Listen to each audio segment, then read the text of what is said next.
C sharp programming सीखने के लिए हमारे चैनल लर्न कोडिंग को सब्सक्राइब करें। सी शार्प प्रोग्रामिंग लैंग्वेज में आज का हमारा टॉपिक है लूपिंग स्टेटमेंट।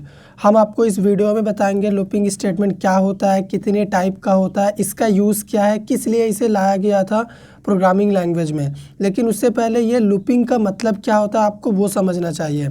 लूपिंग और repeating a particular code until a condition is met is called loop या फिर लूपिंग स्टेटमेंट। किसी भी पर्टिकुलर कोड को तब तक रिपीट कराना जब तक वो कंडीशन मिल नहीं जाता, यानी ट्रू वाली कंडीशन जब तक नहीं आ जाती तब तक कोई पर्टिकुलर कोड अगर रिपीट हो रहा है तो उसी को हम बोलते हैं लूपिंग स्टेटमेंट। तो यहाँ पे अगर हम टाइप्स की बात करें तो सबसे पहला टाइप होता है लूप का while loop. While loop use करना बहुत ही सिंपल है। ये हो गया वाइल लूप का सिंटैक्स। ठीक है, सिंटैक्स हमें ये बताता है कि वाइल लूप को लिखते कैसे हैं, इम्प्लीमेंट कैसे करेंगे प्रोग्राम में। तो आपको लिखना पड़ेगा वाइल, जो कि एक कीवर्ड है, यहाँ पे आपका कंडीशन होगा। अगर ये कंडीशन ट्रू होता है तब जाके वाइल लूप की बॉडी के अंदर ये जो कोड आप लिखेंगे ये एग्जीक्यूट करेगा। उसके बाद वैल्यू इंक्रीमेंट डिक्रीमेंट आप जो भी करेंगे दोबारा फिर कंडीशन चेकिंग के लिए जाएगा। तो ये कोड तब तक रिपीट होता रहेगा जब तक ये कंडीशन ट्रू है। तो ठीक है, अब ये हो गया फ्लो चार्ट। फ्लो चार्ट हमें ये बताता है कि वाइल लूप काम कैसे करता है। ठीक है, फिगर के थ्रू हम देख सकते हैं कि ये काम कैसे करता है। सबसे पहले स्टार्ट होगा कंडीशन। अगर कंडीशन ट्रू तब जाके लूप बॉडी के अंदर लिखा हुआ स्टेटमेंट चलेगा, यानी इसकी बात हो रही है। उसके बाद ये रिपीट होता रहेगा तब तक जब तक कंडीशन ट्रू है, और एक बार कंडीशन फॉल्स हुआ लूप हमारा टर्मिनेट हो जाएगा, यहाँ पे एंड हो जाएगा। ठीक है, तो यहाँ पे भी देखो लूप बॉडी के बाहर हम चले जाते हैं। तो चलिए हम करेंगे क्या, एक सिंपल सा एग्जांपल प्रोग्राम आपको बना के दिखाते हैं वाइल लूप का। लेकिन उससे पहले लूप लाने का कॉन्सेप्ट क्यों आया ये आपको बताते हैं। सबसे पहले आप मान के चलिए कि मुझे 1 से लेके 5 तक नेचुरल नंबर प्रिंट करने हैं। अगर हम इसी काम को बिना लूप के करेंगे तो हमें क्या करना पड़ेगा, 5 तक नेचुरल नंबर चाहिए, 1 से 5 तक, तो हमें कम से कम 5 वेरिएबल चाहिए। ए वेरिएबल में 1, बी में 2, इसी तरह सी में 3, डी नाम के वेरिएबल में 4 और ई नाम के वेरिएबल में वैल्यू हमने 5 स्टोर कर दिया। अब करना क्या पड़ेगा, इन सभी को हमें एक एक करके प्रिंट करना पड़ेगा, राइट लाइन। ठीक है, और यहाँ पे हम प्रिंट करेंगे ए को। अब इसी तरह से 5 टाइम्स हमें क्या करना पड़ेगा, वैल्यू को प्रिंट करना पड़ेगा 5 टाइम्स। तो आप देखो एक ही काम को हम बार बार नहीं कर रहे क्या, बिल्कुल कर रहे। तो इसी काम को अगर हम रन करेंगे प्रोग्राम, पहले आप देख लीजिए आउटपुट। मैनेज करना थोड़ा सा दिक्कत हो रहा है, लेकिन समझिए कि इस तरह से अपना काम होगा। यहाँ पे बी प्रिंट होगा, यहाँ पे सी, डी और ये लास्ट में ई। अगर प्रोग्राम को रन करेंगे तो इसका आउटपुट आप भी जानते हैं क्या प्रिंट होगा, 1 2 3 4 5। ठीक है, यहाँ पे आउटपुट आप देख पाएंगे। थोड़ा सा टाइम लग रहा लेकिन आउटपुट ज़रूर आएगा। तो हम क्या करते हैं, वेट करते हैं। तो यहाँ पे देखो हमारा आउटपुट आ चुका है, 1 2 3 4 5 प्रिंट हो चुका है। तो अभी सिर्फ 1 से 5 तक नंबर प्रिंट करना था। तो चलो हमने ये 5 वेरिएबल बना लिए और 5 बार प्रिंट कर दिया इस तरीके से। अगर मैं बोलूँ 1000, 1 से लेके 1000 तक प्रिंट करिए, तो क्या आप 1000 लाइन ऑफ कोड ऐसे लिखते हुए जाएंगे, बिल्कुल नहीं। तब आप क्या करेंगे, आप लूप यूज़ करेंगे। लूप यूज़ करने का फ़ायदा क्या है, एक सिंपल सा वेरिएबल बना लो, सिर्फ एक वेरिएबल। जैसे अगर हम आई नाम का वेरिएबल बनाते हैं, इसमें वैल्यू दे देते हैं 1। मुझे 1 से 10 तक प्रिंट करना है, कुछ नहीं करना, आपको लिखना है वाइल लूप का सिंटैक्स मैंने आपको लिखाया ना, ये रहा सिंटैक्स। यहाँ पे आप रख दो कंडीशन। आपको कहाँ तक जाना है, 10 तक जाना है, आई लेस देन इक्वल 10। अब सिंपली इस लूप बॉडी के अंदर हमें क्या करना है, प्रिंट करना है एक बार। कंसोल डॉट राइट यूज़ करेंगे और यहाँ पे हम प्रिंट कर देंगे क्या, आई को। हम चाहते हैं वैल्यू स्पेस में प्रिंट हो, तो यहाँ पे इस तरीके से स्पेस दे के भी हम छोड़ सकते हैं। उसके बाद हमें 1 से 10 तक जाना है, इसीलिए क्या करना पड़ेगा, आई की वैल्यू हमें इंक्रीमेंट करनी पड़ेगी। ठीक है, पहले प्रोग्राम को रन करके आउटपुट दिखा देते हैं, उसके बाद हम क्या करेंगे समझा देंगे आपको। तो यहाँ पे एक लाइन में ही प्रिंट हो जाएगा 1 से लेके 10 तक। ये देखो 1 से 10 तक आउटपुट प्रिंट हुआ कि नहीं, और सिर्फ एक सिंगल वेरिएबल में हमें 10 बार प्रिंट भी नहीं करना पड़ा। यही एडवांटेज होता है लूप यूज़ करने का। तो ये कैसे प्रिंट हो रहा, आई का वैल्यू स्टार्टिंग में 1 था, तो क्या 1 less than equal 10, condition true. 1 print हो गया, उसके बाद आई का वैल्यू बढ़ के हो गया 2, 2 less than equal 10 condition true, फिर 2 प्रिंट हुआ। तो इसी तरह आई का वैल्यू बढ़ता जाएगा, ये प्रिंट होता रहेगा। जब लास्ट में आई का वैल्यू हो जाएगा 10 तो क्या 10 less than equal 10 condition true, तो 10 प्रिंट होने के बाद आई का वैल्यू हो गया 11, 11 less than equal 10 condition false, हमारा वहीं तक नंबर प्रिंट हुआ जितना हमने कंडीशन दिया था।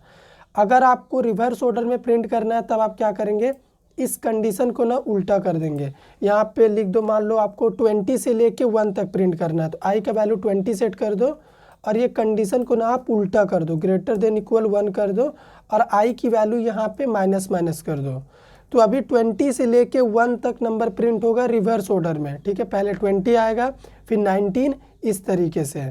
तो ये सिंपल सा एडवांटेज होता है लूप यूज़ करने का। अब चलो हम आपको सेकेंड टाइप लूप का क्या है वो बताते हैं। सेकेंड होता है हमारा do while loop. Do while loop का लिखने का तरीका क्या है, सिंटैक्स आपको लिखना है डू, जो कि एक कीवर्ड है इस हिसाब में, उसके बाद ये होगी बॉडी और यहाँ पे सबसे पहले कोड एग्जीक्यूट करेगा, वैल्यू इंक्रीमेंट डिक्रीमेंट होगी जो भी आप करना चाहते हैं, उसके बाद यहाँ पे कंडीशन चेक होगी। इसीलिए डू वाइल लूप को ना एग्जिट कंट्रोल लूप कहते हैं। वाइल लूप में कंडीशन पहले चेक हो रहा था, इसीलिए वाइल लूप हो गया entry control loop, do while loop हो गया एग्जिट कंट्रोल लूप, क्योंकि कंडीशन बाद में टेस्ट हो रही। उसके बाद ये सेमीकोलन से बॉडी इसकी क्लोज।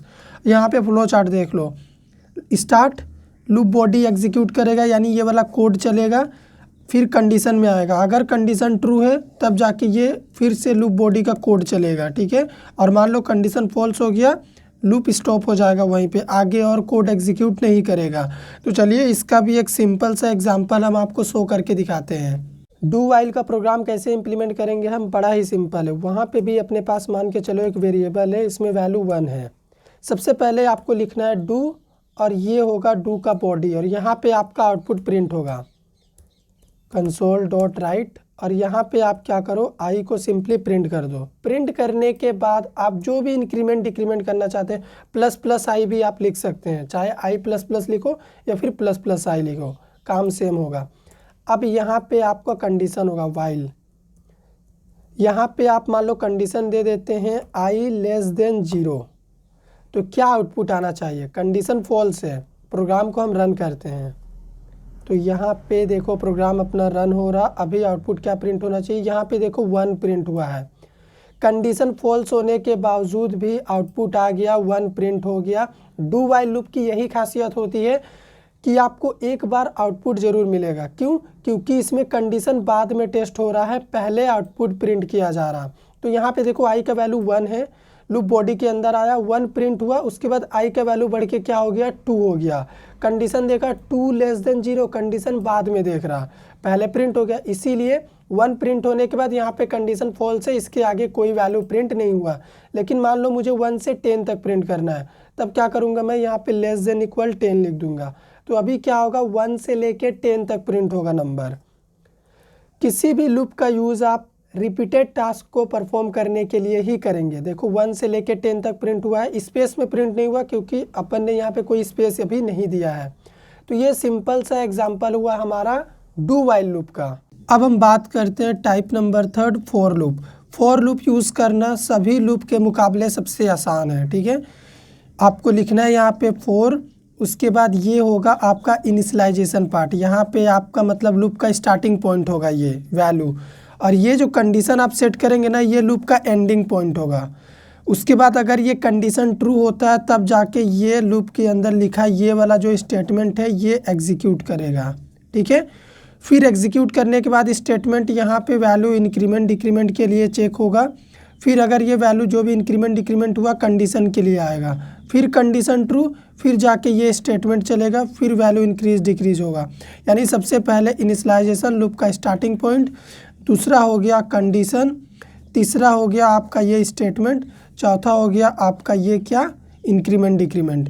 इसी तरह से फॉर लूप क्या होता है, सर्कल की तरह रोटेट होके काम करता है और हमारा कोड ये रिपीट होता है तब तक जब तक ये कंडीशन ट्रू होता है। तो इसी चीज़ को फ्लो चार्ट में कैसे देखेंगे, स्टार्ट इनिशियलाइजेशन स्टार्टिंग पॉइंट, ठीक है।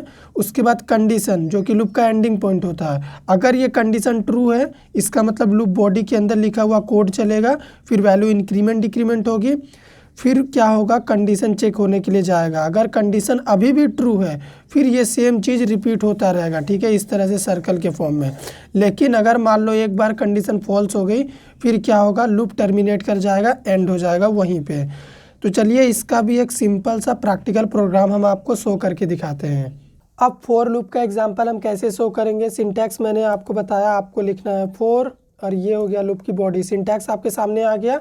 फॉर लूप में यहीं पे आपका होगा इनिशियलाइजेशन। मान लो 1 से स्टार्ट हो रहा, मुझे कहाँ तक जाना है, मुझे मान लो 50 तक जाना है, 1 से 50 तक। उसके बाद प्लस प्लस आई। फिर यहाँ पे करेंगे क्या, इस लूप बॉडी के अंदर अगर हम लिख देते हैं, जो भी स्टेटमेंट लिखेंगे ना वो 50 टाइम्स रिपीट होगा, इतना आप लेके चलिए। कंसोल डॉट राइट, और यहाँ पे आई को प्रिंट करेंगे, उसके बाद कॉन्कैटिनेशन ऑपरेटर, और हम चाहते बीच में स्पेस आए, बस। और आपको कुछ भी नहीं करना है, आपका सारा आउटपुट इतना में ही दिख जाएगा। तो कितना सिंपल हुआ फॉर लूप। प्रोग्राम को सेव करके रन करते हैं तो यहाँ पे 1 से लेके 50 तक आप आउटपुट देख पाएंगे, नेचुरल नंबर प्रिंट होगा। अगर आपको 100 तक जाना है तो आप 100 तक भी जा सकते हैं। कैसे जाएंगे, यहाँ पे 50 के जगह पे 100 लिख दो, तो ये क्या होगा, 100 टाइम्स अब रिपीट होगा। 1 से लेके 100 तक नंबर प्रिंट होगा।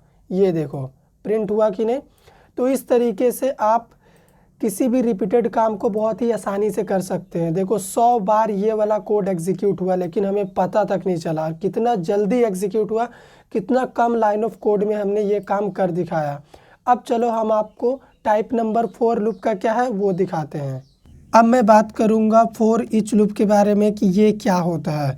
फॉर ईच लूप को एरे के केस के लिए बनाया गया है। एरे नाम का एक चैप्टर है सी शार्प में, आपको आगे मैं पढ़ाऊंगा। एरे एक ऐसा टॉपिक होता है जिसमें एरे एक सिंगल वेरिएबल होता है, मल्टीपल वैल्यू स्टोर करके रखता है सेम टाइप का।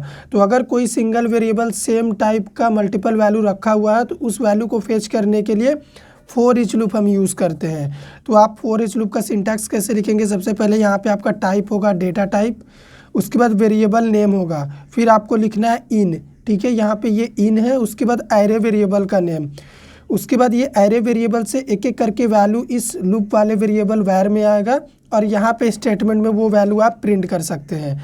तो फॉर ईच लूप की खासियत क्या है कि आपको देखो ना कोई कंडीशन सेट करना पड़ रहा और ना ही कोई वैल्यू को इंक्रीज़ और डिक्रीज़ करना पड़ रहा। इसके बावजूद भी आपका रिपीटेड टास्क परफॉर्म हो रहा है। एरे में अगर 10 वैल्यू है तो 10 बार एक एक करके वैल्यू इसमें आएगा, फिर वो 10 बार प्रिंट होगा यहाँ पे।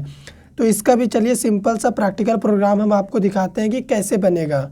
फॉर ईच लूप का सिंटैक्स सबसे पहले आप लिख लो, ठीक है। आपको लिखना क्या, आपको लिखना है फॉर ईच, यहाँ पे देखो सजेशन में आ गया, और ये रहा सिंटैक्स हमने लिख लिया। अब कोड करने में कोई दिक्कत नहीं होगा। उसके लिए हमें एक एरे चाहिए, तो हम क्या करते हैं, एक एरे बना लेते हैं ए नाम का, और इसमें कुछ वैल्यू रख देते हैं 1 2 3 4 5, ठीक है। ये वैल्यू हमने रख दिया। तो देखो एक सिंगल एरे वेरिएबल ए में सेम टाइप का 5 वैल्यू रखा हुआ है। तो इस तरह का जब भी रिक्वायरमेंट आ जाए कि एक ही वेरिएबल के पास कलेक्शन में वैल्यू है, तब आप उस वैल्यू को फेच करने के लिए फॉर ईच लूप यूज़ करेंगे, और इसीलिए इसे बनाया गया है। तो यहाँ पे अभी आप फॉर ईच लूप में एक लूप वेरिएबल बना लेंगे इंटीजर टाइप का ही, जो आपके एरे का टाइप है वही यहाँ पे लूप वेरिएबल का टाइप हम आई ले लेते हैं। उसके बाद आपको लिखना क्या है, यहाँ पे आप लिखेंगे इन, और एरे वेरिएबल का नेम ए। तो ये क्या करेगा, ए से एक एक करके वैल्यू उठा के आई में रखेगा, और हम क्या करेंगे, यहाँ पे आई को प्रिंट करते हुए चलेंगे। राइट लाइन यूज़ कर लेते हैं, न्यू लाइन में आउटपुट चाहिए, तो यहाँ पे आई को हमने प्रिंट कर दिया। बस कोई इंक्रीमेंट डिक्रीमेंट नहीं करना है, प्रोग्राम को सेव करके रन कर दो।